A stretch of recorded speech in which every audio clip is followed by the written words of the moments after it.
Ok, salutare frații și bine v-am găsit la ceva special, pentru că astăzi am o surpriză pentru voi, desigur, și pentru mine, pentru că îmi place chestia asta. Nu vă dau un indiciu.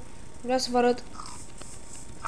Stai să omor pigul ăsta cu una goală, nu cu sabia de diamond, că îl omor prea repede. Pig, mori!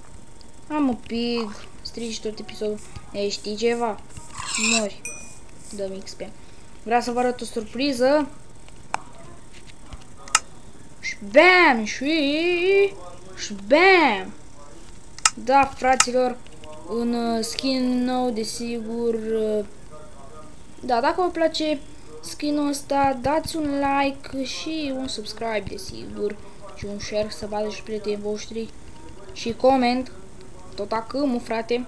Da, cam asta a vrut să fie surpriza de azi. Dacă vă place skinul, apăsați butonul de like și noi, desigur, ne vom revedea data viitoare cu un alt skin peste un an. Pa!